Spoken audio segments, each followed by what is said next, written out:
पिछली एपिसोड में हमने देखा अर्तुगरुल अपने सिपाहियों के साथ कबीले पहुंचा तो उसने ये खुशखबरी सबको सुनाई कि अमीर मौसम ने उन्हें रहने के लिए एक नई जगह फराहम कर दी है। ये बात सुनकर सब खुश हो गए।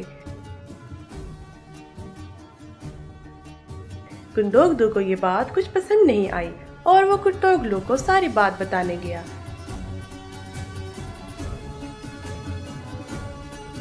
कुर्तोगलू की मुलाकात टाइटस से हुई जो कि टेम्पलर्स का जासूस था।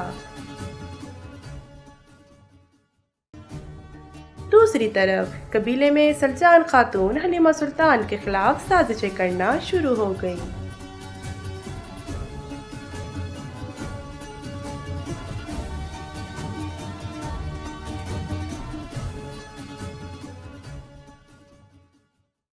नासिर, जो कि कार्डिनल थॉमस का जासूस था, उसका काम अमीर मुअज़्ज़न के दिल में इनके मामू शहाबुद्दीन के लिए नफरत पैदा करना था।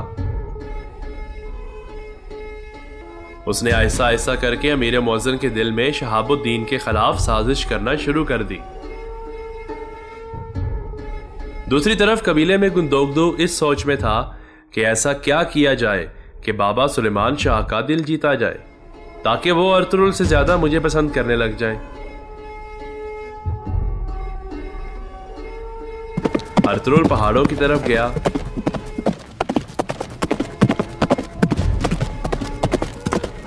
जहां उसने हलीमा सुल्तान को एक दरख्त के नीचे बैठे हुए देखा तो वो उससे मिलने चला गया। वहां जाकर उसने हलीमा सुल्तान से पूछा कि क्या बात है, आप इतनी उदास क्यों बैठी हैं? जिस पर हलीमा सुल्तान ने कहा कि उसे इस बात की परेशानी है कि कहीं वो और उसके भाई और वालिद आप और आपके कबीले वालों पर बोझ तो नहीं बन गए। जिस पर अर्तुगरुल ने कहा कि आपने ऐसा सोचा भी क्यों?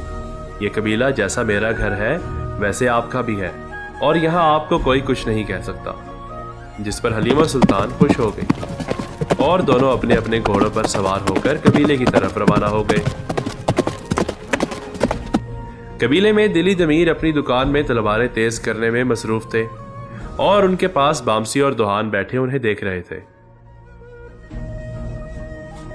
जिस पर अर्तुगरुल भी वहां आ गया और उसने दिली दमीर को बताया कि अमीर मुअज़्ज़न ने उन्हें रहने के लिए एक बहुत ही मुनासिब जगह दे दी है।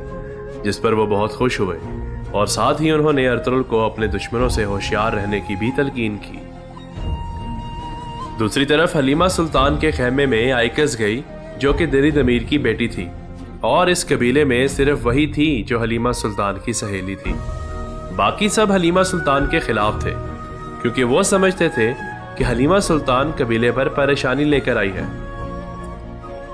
आइकस ने हलीमा सुल्तान को समझाया कि उसे उदास या परेशान होने की जरूरत नहीं है, वो उसके साथ है। जिस पर हलीमा सुल्तान का हौसला बुलंद हो गया।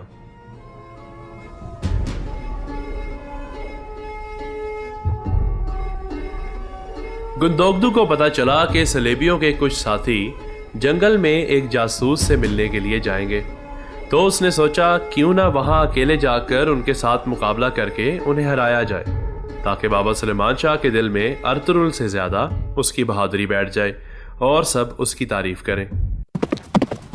गुंदोगदू टेम्पलर्स का पीछा करने के लिए खुफिया तौर पर अपने सिपाहियों को लेकर एक जंगल में पहुंचा।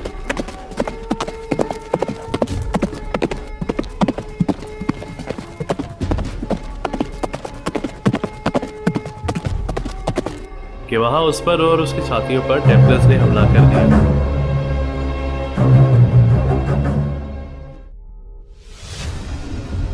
गुंदोगदू उनसे जीत ना पाया।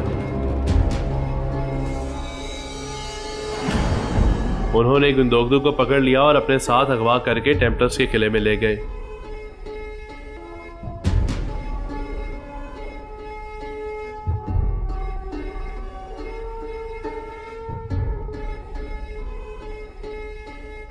गुंदोगदू का एक साथी जो जख्मी हालत में टेम्पलर्स से फरार हो गया था वहां से भाग गया ताकि कबीले वालों को इस बात की इत्तला दे दे। दूसरी तरफ कबीले में जश्न का समा था। सब लोग खुश थे कि अर्तुगरुल की वजह से अमीर मुअज़्ज़न ने उन्हें रहने के लिए एक नई जगह फराहम कर दी है। शाम का वक्त था कि अचानक लोगों की आंखों से बोझल होकर एक नकाबपोश बलानुमा इंसान जो कि टेम्पलर्स का गुलाम था कबीले में दाखिल हुआ।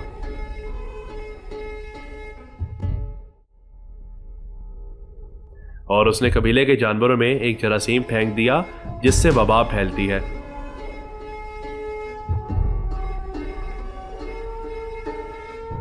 और चुपके से वहां से फरार हो गया।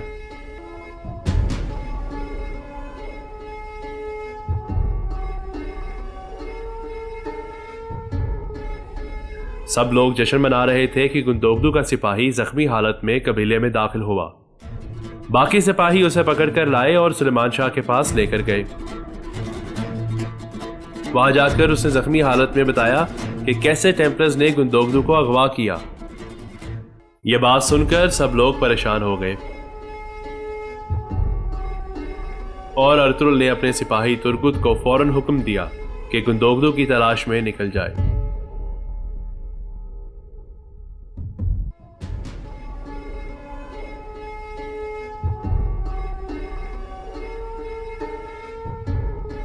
अगले दिन गडरिया जब सुबह उठा तो क्या देखता है कि तमाम जानवर जख्मी हालत में गिरे हुए हैं।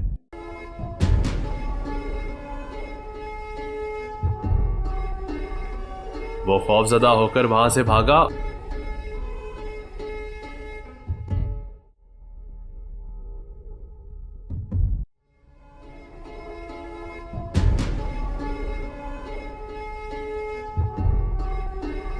और सुलेमान शाह को जाकर सूरत हाल से आगाह किया।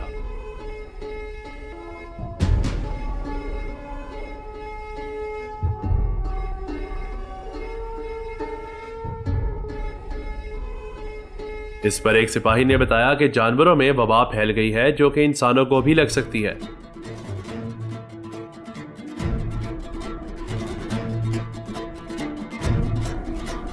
दूसरी तरफ सुलेमान शाह गुस्से में आ गए कि आखिर अर्तुरुल के मेहमानों की असलियत क्या है, आखिर कौन हैं ये लोग।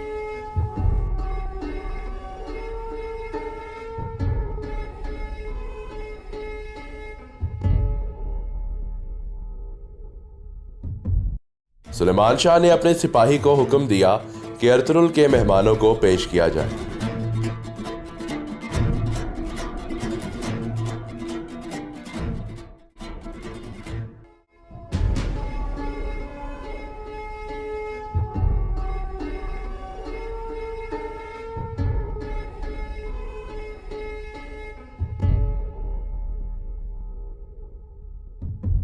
जब वो पेश हुए तो सुलेमान शाह ने गुस्से में पूछा, आखिर तुम हो कौन और टेम्पलर्स क्यों तुम्हारी जान की दुश्मन बने हुए हैं। अब क्या अर्तुरुल के मेहमान अपनी असलियत जिसको वो छुपा रहे हैं सुलेमान शाह को बताएंगे।